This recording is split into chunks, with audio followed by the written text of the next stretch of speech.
Halo teman-teman, jumpa lagi dengan Awan di sini. Hari ini gue ditelepon oleh seorang teman ya, dari luar kota loh, dari luar pulau. Dia sampai telepon gue malam-malam karena lagi menghadapi sebuah kasus pajak. Sekarang tuh ya lagi hektik banget guys di internal KPP gitu ya.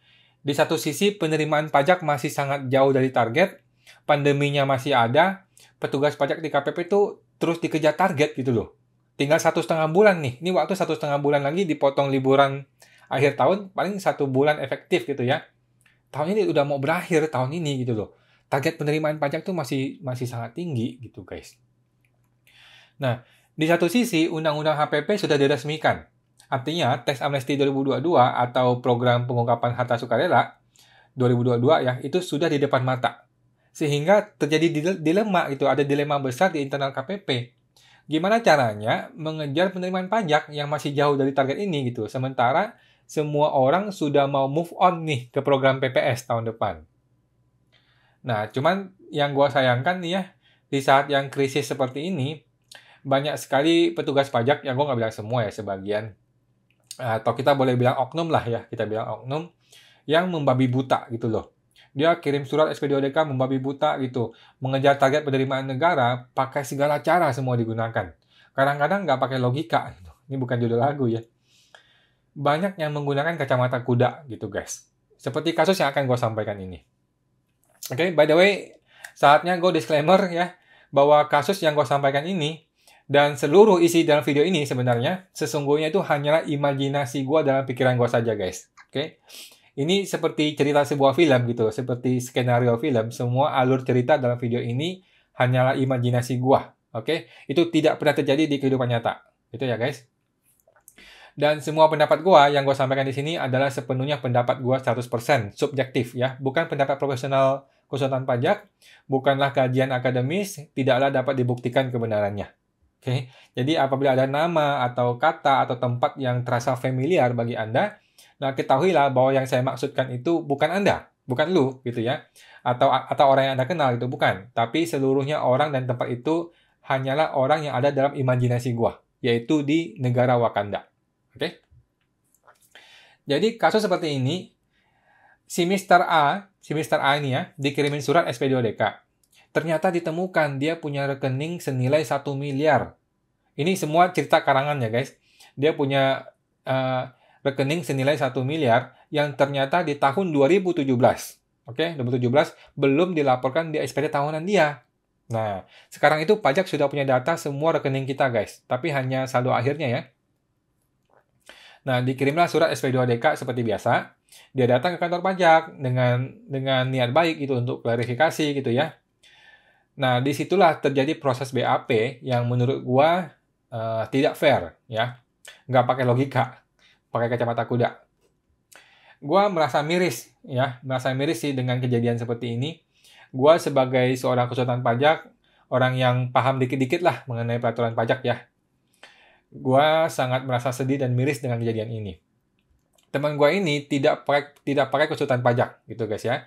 Jadi dia langsung ketemu petugas pajak dan langsung disuruh bayar pajak senilai ya kira-kira 30% lah dari angka yang temuan itu, dari 1M itu ya.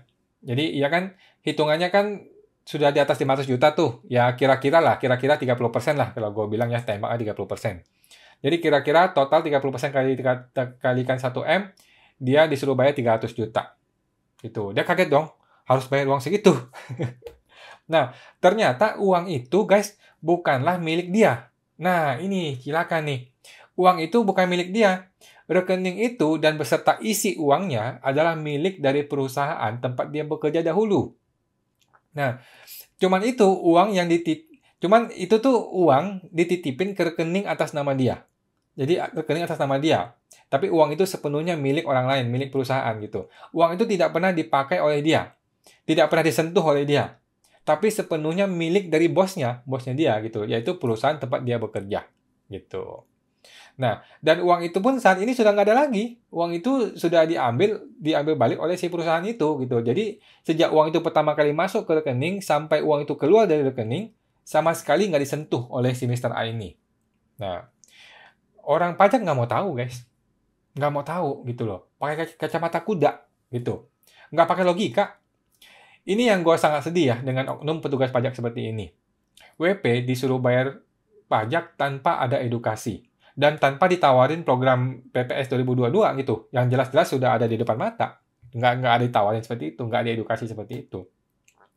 Petugas pajak membuat tulisan tangan.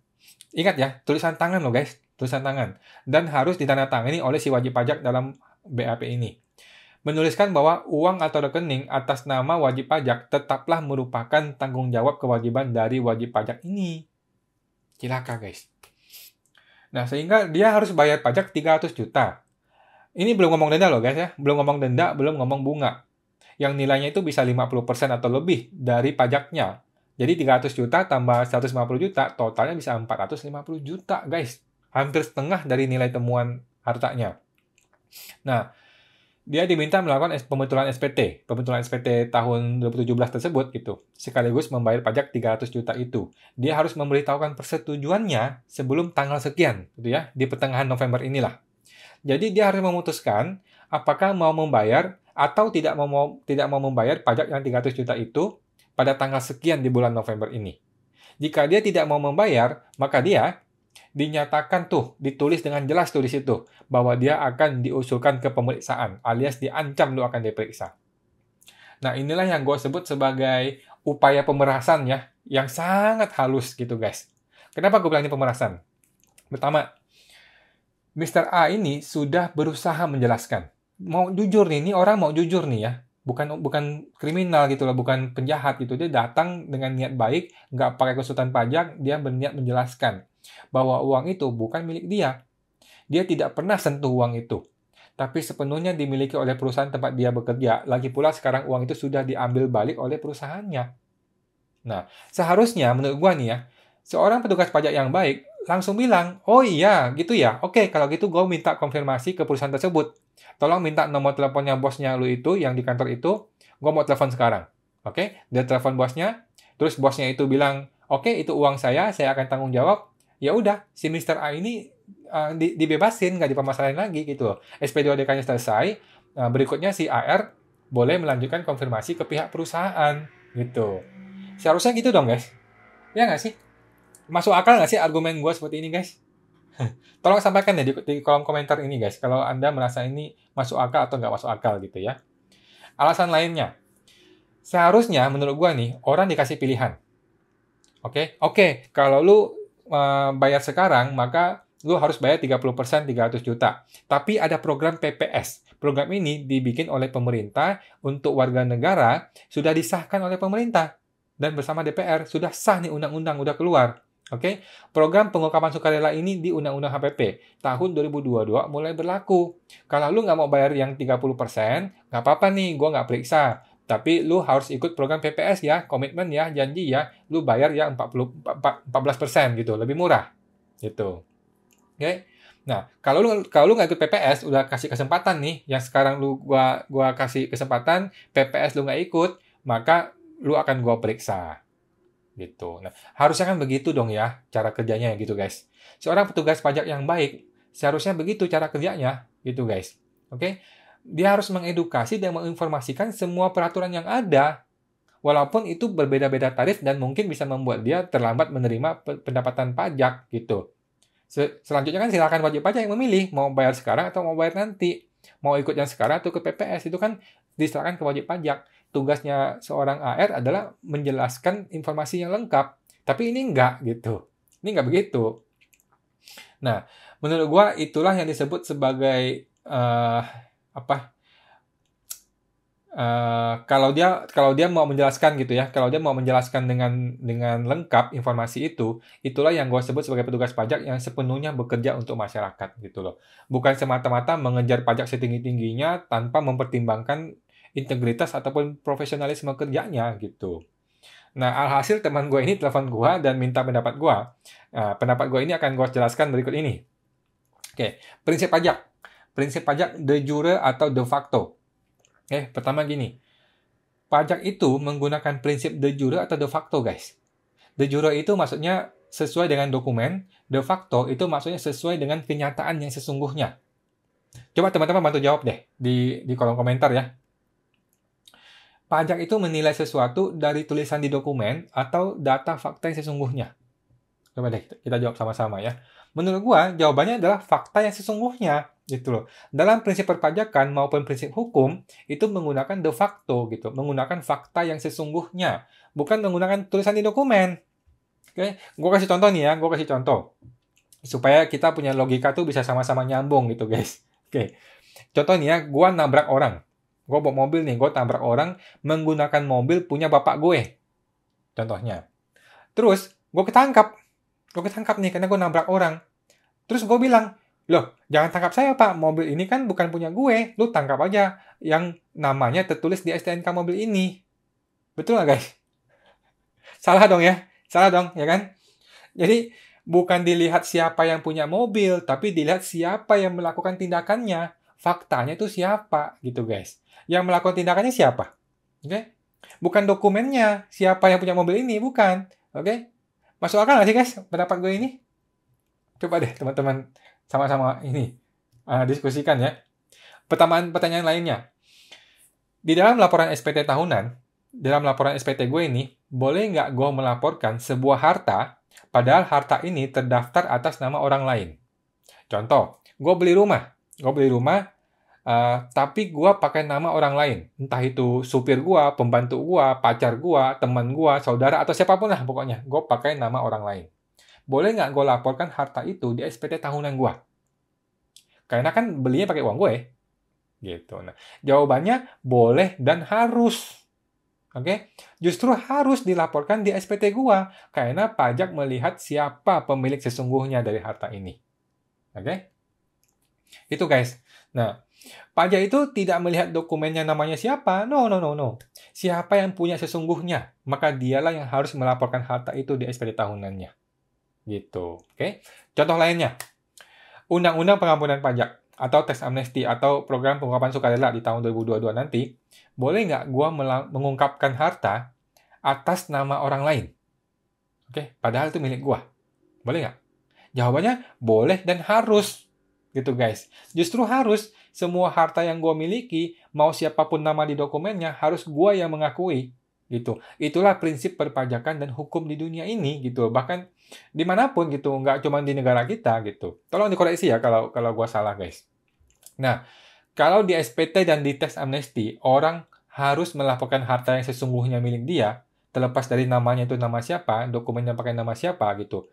Boleh dong, gua melakukan kebalikannya. Boleh nggak? Gua kebalikannya nih. Boleh dong, gua menolak mengakui sebuah harta yang walaupun atas nama gua, tapi sesungguhnya bukan milik gua. Oke, boleh nggak? Sepanjang gue bisa membuktikan bahwa ini bukan milik gue. Dan gue bisa tarik orangnya nih. Gue tarik orangnya yang sesungguhnya memiliki harta itu. Dan dia sudah menyatakan itu milik dia. Boleh nggak guys? Boleh dong, ya kan? Selanjutnya ya urusan pajak dan lain-lain. Ya diurus ke dia lah. Oke? Itu harta kan punya dia, bukan punya gue. Gitu. Masuk nggak sih logika kalian guys? Jadi ini kan sebenarnya logika umum guys. Ini logika umum aja. Ini logika anak sekolahan gitu. Anak SD juga paham logika seperti ini gitu loh. Kalau gua punya permen, tapi ada di tangan lu, tapi gua yang beli, ya tetap punya gua gitu loh. Ya kan? Nah, tapi logika ini tidak mau dipakai oleh oknum petugas pajak ini guys. Walaupun kita berdua sama-sama tahu nih, kita semua ngerti gitu. Semua ngerti. Ini tuh bukan miliknya si Mr. A, logikanya ya, tapi miliknya orang lain yaitu si perusahaannya itu gitu. Dan bosnya itu mau tanggung jawab kok. Bos perusahaan itu mau mengakui aset itu sebagai milik perusahaan. Nah, nah apakah harta itu yang sudah dilapor ataupun belum dilapor di SPT-nya perusahaan itu sudah bukan urusan gua, gitu loh. Bukan urusannya si Mr. A ini lagi. Nah, silakan petugas pajak datangin tuh perusahaan itu yang mengklaim harta itu milik dia. Minta tanggung jawabnya atas harta itu, gitu loh. Kalau ternyata sudah dilaporkan di SPT tahunan perusahaan itu, ya beres lah. Nggak usah masalah lagi, gitu kan. Nah, logika seperti ini yang tidak digunakan oleh petugas pajak, guys. Mereka cuma fokus bagaimana menekan si wajib pajak, bayar loh sekarang, lo mesti bayar sekarang. Oke? Bayar sebesar-besarnya, kalau lo nggak bayar, gue naikkan ke pemeriksaan. Nggak bagus gitu kan. Nah, gue bisa kasih banyak contoh-contoh lainnya, guys. Contoh nih ya, seorang pemilik showroom mobil bekas. Nah, dia punya 20 mobil bekas, ya. Tapi mobil itu kan waktu dia beli, dia nggak balik nama ke nama dia, gitu. Karena ketika dia mau jual, dia langsung balik nama dari si A ke C, gitu lah. Si pemilik awal ke pemilik akhir, gitu kan. Sedangkan itu mobil kan dibeli pakai uangnya dia. Ya dong, uangnya si bos ini, si bos showroom ini.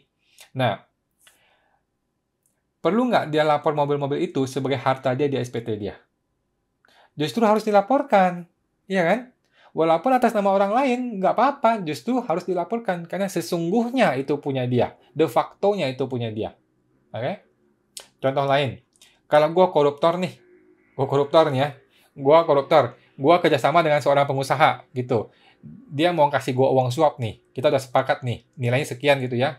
Ya udah, gue suruh dia tolong transfer ke rekening yang ini, yang atas nama orang lain, nama teman gue lah, nama pembantu gue lah, atau siapapun gitu ya.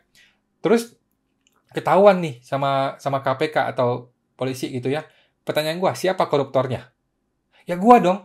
Ya kan, ini nih koruptornya nih. Ya kan? Terus gue bilang, jangan tangkap gue dong. Itu kan rekening bukan atas nama gue. Itu namanya si orang ini, tolong tangkap dia aja. Bisa nggak gitu guys? Nggak begitu dong cara berpikirnya, ya kan? Nah, gue inilah si pelaku koruptornya. Gitu. Si orang inilah yang bertanggung jawab atas kejadian korupsinya gitu loh. Bukan yang di nama rekeningnya uang itu yang ditangkap, bukan gitu. Simpel kan guys? Oke? Gue ngomong berkali-kali mengenai logika ya, karena sesimpel itu sebenarnya logikanya gitu. Contoh lainnya, gue mau menyediakan dana pendidikan untuk anak-anak gue. Terus gue taruh tuh duit itu di anak A sekian, di anak B sekian gitu ya, supaya untuk pendidikan dia. Tapi itu uang punya gue, dari penghasilan gue gitu. Pertanyaan gue, itu uang apakah perlu dilapor di SPT pribadi gue? Jawabannya wajib dan harus, perlu gitu ya. No question about this. Oke, ini logika umum, harus dilapor di SPT pemilik yang sesungguhnya. Oke. Nah, by the way, di kolom harta guys, di SPT tahunan di kolom harta ya tidak pernah disebutkan harta itu harus atas nama wajib pajak. No. Yang disebut adalah harta itu punya siapa. Udah, cukup. Gitu aja. Gitu.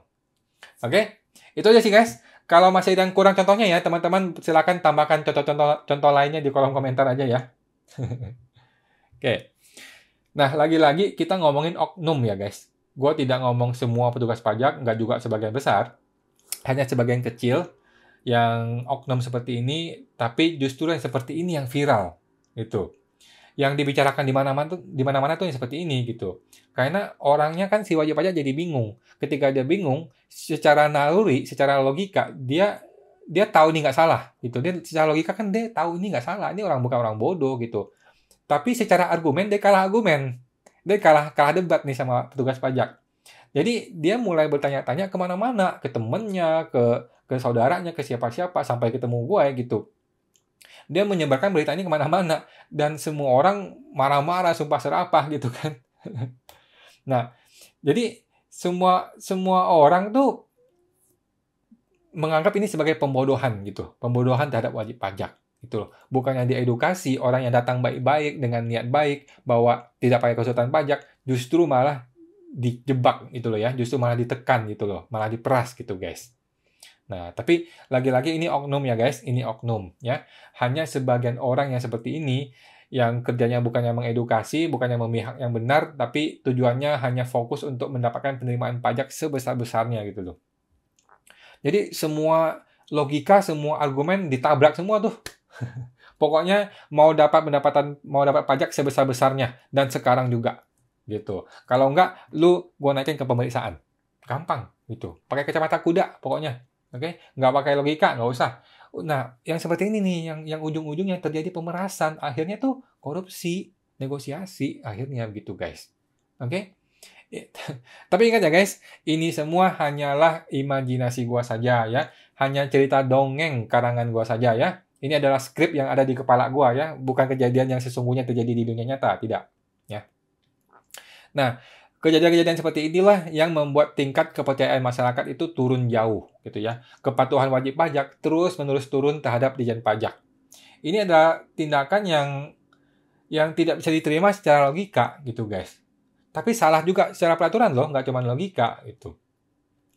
Tapi petugas pajak tetap melakukan ini. Tapi kalau dia ketemu konsultan pajak, ya nggak bisa begitu. Malah akan diserang balik dia. Tapi karena dia tahu ini wajib pajak baik hati gitu ya, polos gitu ya, tidak pakai konsultan pajak, ya begini akhirnya ceritanya.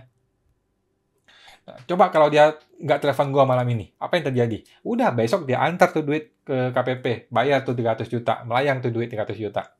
Oke? Hanya untuk membayar sesuatu yang bukan kewajiban dia. Untuk sesuatu yang dia tidak perlu bayar sebenarnya gitu. Nanti sepanjang hidup dia akan hidup dalam kebencian terhadap petugas pajak gitu, karena sudah merasa dibodoh-bodohin sama orang pajak gitu loh. Mau jadi apa negeri ini kalau petugas pajak itu tetap menggunakan cara-cara yang seperti ini gitu guys.